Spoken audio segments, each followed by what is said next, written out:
Hey guys, this is Mr. Burns, and today I want to introduce you to some of the advanced features of Google Docs that are going to make your work in this class just a little bit easier, more streamlined, faster, just overall more efficient. So there are 5 features I'd like you to explore.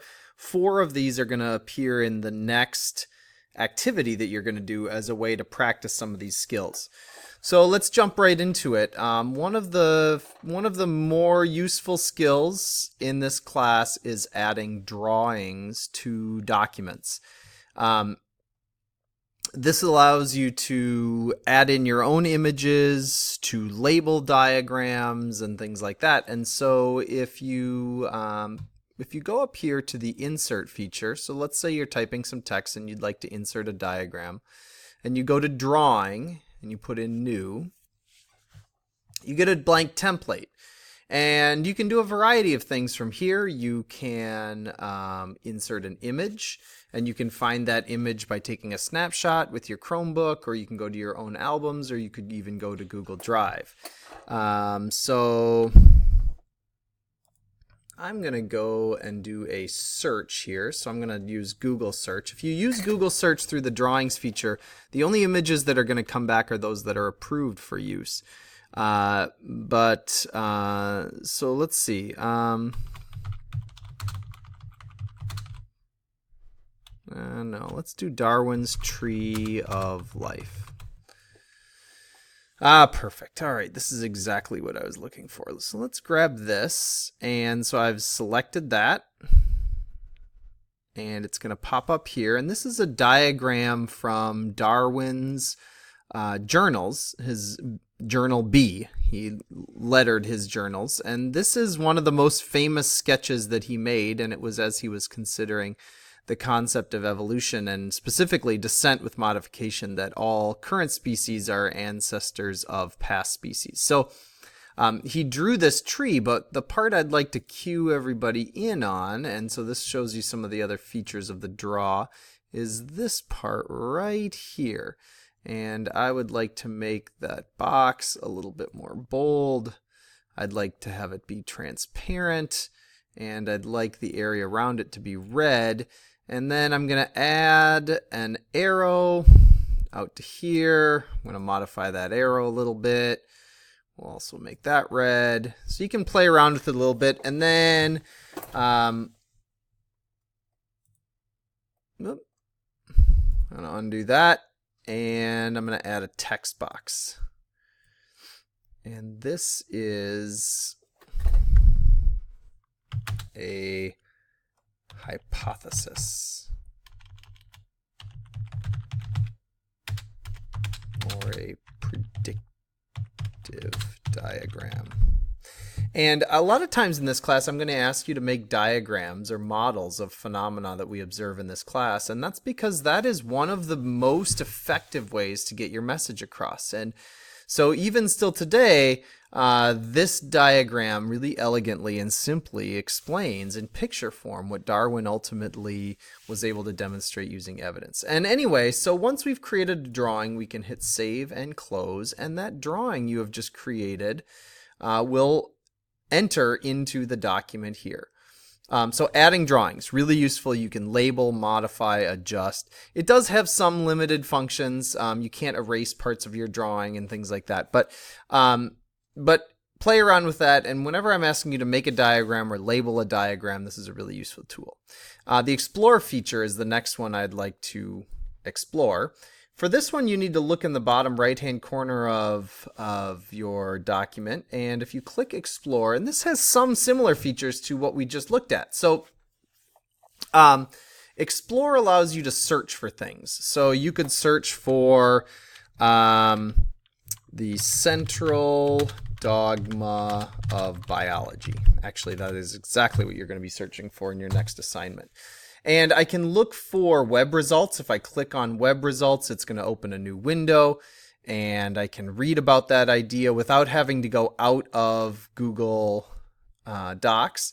I could search my drive. So if you have something in your drive already and you want to access that and you want to copy and paste information, it makes that easier. I often will use this for images too. So let's say I wanted to insert an image and I thought this was the perfect image, and I inserted it. Now I have that image inserted into my text. Okay, so another way, Explore feature allows you to, within the realm of Google, to continue to do your work without having to go out into the rest of the web. Excuse me. Type to text. So let's close our Explore feature. Remember, that's in the bottom corner down here. Kind of reminds me of a square compass. Type to text. This one's a game changer for a lot of students who don't like to type, particularly if you're using a cell phone to create your Google Docs. But if you go under Tools and you go to Voice Typing and you click that,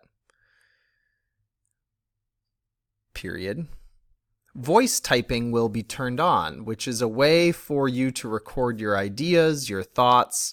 You could use this as you were creating a lab. But it puts down what you are thinking.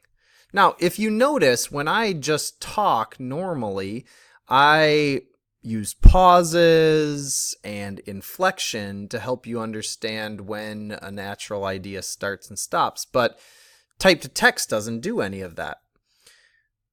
So instead, I could do things like this, period. I could add punctuation, exclamation point, by simply speaking it, period. Pausing type to text here for a second. There's a lot of cool features that you can do with this. It is a good way to get your kind of just stream of consciousness thoughts out there. If you don't need punctuation, that's fine. I like to use it. What I think is the most useful, if you go to the question mark feature here, the help feature on type to text, there's all kinds of stuff under using voice commands. You can edit your document, you can add tables, you can move around your document, you can start and stop the voice typing, and you can spend as much time getting competent at this as you want. I know people who use type to text, and it is the only way they navigate Google Docs. I mean, if you get good enough with the voice commands, you can get it to open features and change fonts, and you can get it to insert photos and search the web and do all that. But it requires some practice and some time, like anything. It's a skill. But again, a useful feature. Table of contents. All right, so this is our last idea. Now, table of contents, if you go up into the insert feature and you insert a table of contents, okay, and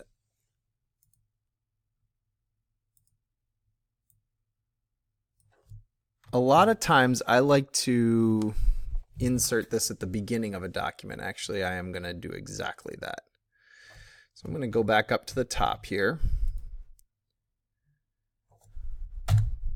and I'm going to insert the table of contents right at the beginning. Actually, that's not what I want. I want this one with the page numbers. Okay. And then, as you're creating your document, if you go through, and you'll see this little feature here, which people don't usually use, the styles part. And you can use this to create divisions in your text or different types of text. So this is the title of the document, and I'll click title. And this is one of the headings. Okay, this is another heading. Now I'm going to put this as a heading 1 as well, because it's part of the next big category. Heading 2 is a subheading under a heading 1. So revision history, heading 1.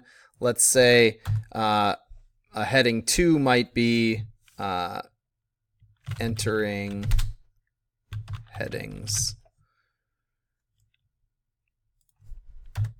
and inserting a table of contents.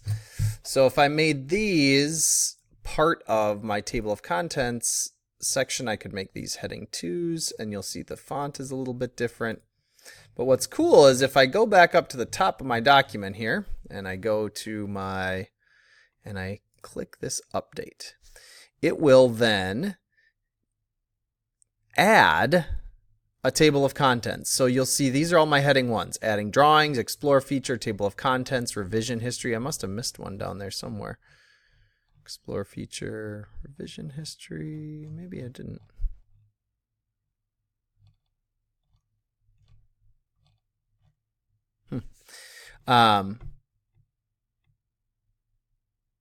Oh, voice to text. I don't know where it went. Oh, it's right here. Huh.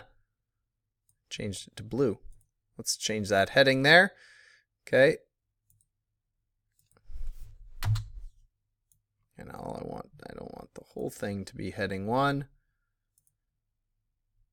I want the rest to be normal text. So they have to be on a different line.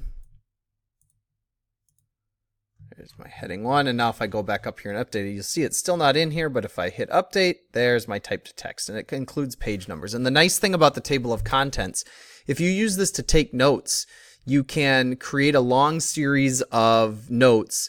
And as long as you use different headings to note when you change from one topic to another, this can allow you to search. So if I want to go straight to revision history or to my table of contents, it'll take me there. And when you have, now this isn't so long on this document, but when you have a long document and you want to be able to find individual pieces, creating a table of contents that can help you move through it. You could add, these could be the learning targets in a series of notes you wanted, or just about anything, different sections of a lab. A super useful feature for navigating through your documents easily and efficiently. And then the last thing that I want to take you to is revision history. So we're going to go down here. Revision history works like this. Let's say you had, so this is under tools. No, I'm sorry. It's under file, version history, see version history. Now let's say you have this amazing document you've created and you've been working on it for a long time, and then something happens, right? You leave and you come back and you open it up and it seems different than it was before, or you accidentally delete something and you close it out, and by the time you get back, you can't just hit the back arrow and go back to it. Well, version history, interestingly enough, when I found out about this, I was like, what? How did nobody ever tell me about this? Will take you back in time to versions of your same document from the past. So let's say you remember when you had that great idea and it just disappeared. What will happen to it, right? Is it ever going to come back?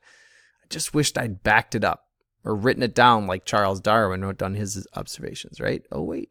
Here it is, saved to the cloud. So these are all the different versions from today, right? I could go back to a version as I was creating this and I was thinking about using a big picture of Charles Darwin. I could go back to a picture time before I had changed the text to different colors, right? I could go back even farther to a time when, I don't know what, I had just a big green box in there. And there's where I just had the title, or I could just go back to my most recent one. But let's say I wanted to go back to that one that we were looking at before where there was that great little picture of Charles Darwin and everything was in color. If I click here, oops, so that this is open. Now, this is assuming I want to go back to this version. I can click restore this version and my whole document will return to what it was before.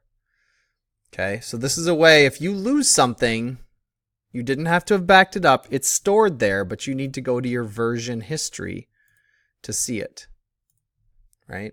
So now we're at our current version, restored. But if I was like, oh, wait, there was that great thing, I should have copied and pasted that, I could go back to here and I can hit restore this version, right? And I could have been like, yes, I wanted to keep that. And so I could copy that and I could see my version history, right? I could be like, that's right, I wanted to put that in over here.